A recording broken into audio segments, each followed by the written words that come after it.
Ayun po mga kapatid, magandang tanghali po sa inyong lahat at narito naman po ako at muling magbabalik upang magtatawas po tayo sa ating panibagong pasyente na si Dembski Hermoso. Yan sa ano siya sa ngayon, nakatira siya sa Occidental Mindoro. Yan. At saka sa kasalukuyan nasa Barisbos siya ngayon, Barisbos Libertad Antique. Ayan, kanyang iniinda, yan, ang pinagmulan ng kanyang iniinda ay nagsunog lang naman sila ng basura sa tabing dagat at nag-inuman sila doon. At pagkatapos nung makauwi na siguro yung ating pasyente na ito ng kanyang iniinda, ay hindi na magalaw yung kanyang liig. Yan, masakit na, hindi na mailingon o di kaya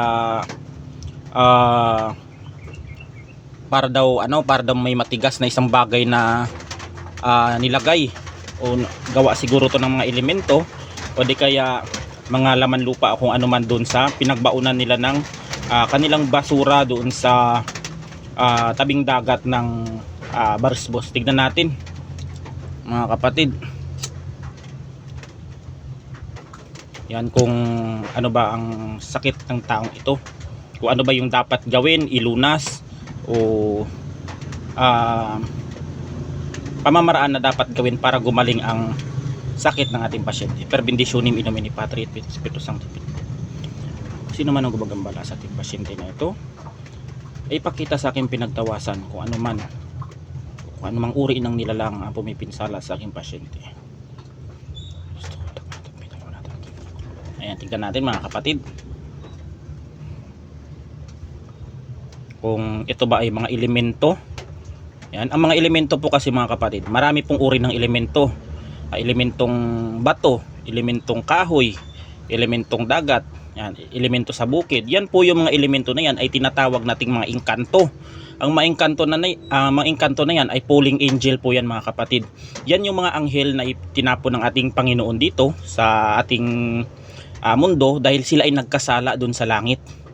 Yan, kaya dyan sila nanirahan sa may bato, sa mga malalaking bato, sa kuweba, sa ilog, sa batis, sa malalaking puno, sa dalakit, sa mga nara. Dyan sila naninirahan yan. Yung mga elemento, maraming uri ng elemento, may engkantada, engkantado, dalakit. Yan, may mga tikbalang. Yan po ay mga elemento. Yan po ay iba't iba pong uri ng elemento. May mga elemento po na mga mabubuti, may mga elemento po na mga masasama. At saka nagiging masama lamang po ang mga elemento kung sila ay nasasaktan. Tulad ng nasagi ninyo sila, naapakan o nataga ninyo, kung ano man yung kung saan sila banda nasaktan, doon din sila banda gaganti. Yung mga elemento. Ang mga elemento naman mga kapatid ay napapakiusapan naman yan ng isang manggagamot. Yan yung ang katotohanan dyan. Ang elemento na kung nagkasala man yung taong iyan, yung manggagamot dyan ang tagapamagitan. Yan, kung ano yung may iba namang mga elemento na humihingi ng mga alay. May iba namang mga elemento na napapakiusapan. Yan ang katotohanan. Maraming mga elemento kung tutusin, kung aaralin ninyo at sasaliksikin ninyo ang mundo ng espiritual ay napakahiwaga. Mga kapatid, hindi lang tayo mga tao dito ang naninirahan dito sa ating mundo. Yan, dalawa yan mga kapatid. Mortal at saka immortal. Ang immortal po ay hindi po nakikita yan. Tulad ng mga engkanto, dewende, tikbalang. Yan yung mga immortal. Yan. Dalawa pong uri. Yung mga puting elemento na yan, yung mga engkanto ay nanggaling po sa langit, yan ay binaba dito sa lupa para maitama po ang kanilang mga pagkakamali dito. Yan, naghahanap. Ganon din ang mga demonyo mga kapatid. Sila din ay nagkasala doon sa kanilang kaharian, kaya ipinatapon din ng mga kanilang mga ni Lucifer yan dito upang maghasik ng lagim o di kaya makapaminsala ng tao. Yan yung mga may mga mission din yun sila, may mga din yan yung bawat nilalang sa mga kapatid. Yan ang katotohanan dyan. Sa totoo lang, napakaganda ang mundo ng espiritual kung talagang mamumulat kayo.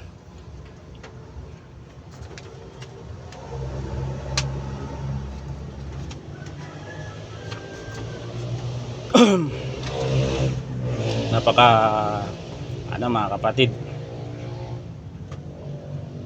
biruin mo mga kapatid, ay di naman na maigalaw yung kanyang liig. Tignan natin kung may spiritual, ay kakalasin natin ng spiritual, tapos ipapagamot niya.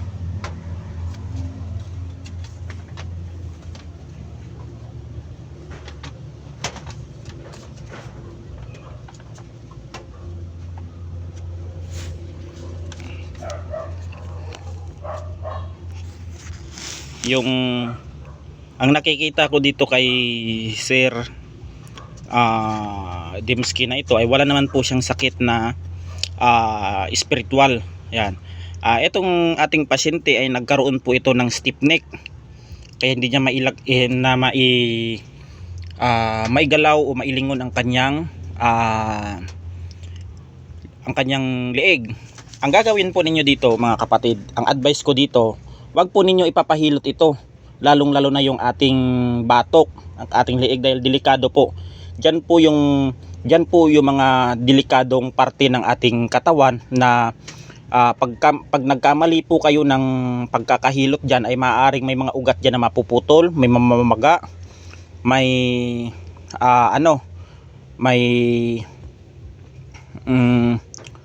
mapapasukan ng hangin yung paghinilot. Ang gagawin po ninyo mga kapatid, wag po ninyong ipapahilot. Ang gagawin po ninyo, doon po kayo pupunta sa isang bone setter na lisensyado po, kasi ang bone setter po ay napag-aralan nila yan kung paano nila i-align yung mga buto na na-dislocate. Yan, sa bone setter po kayo pumunta. At saka yung stiff neck na yan, maibabalik yan sa dati pag ang bone setter po ang hahawak sa inyo mga kapatid. Kasi pag hindi po yan gagaling, ang inyong stiff neck, ay mas lalong lalala yan. Yan.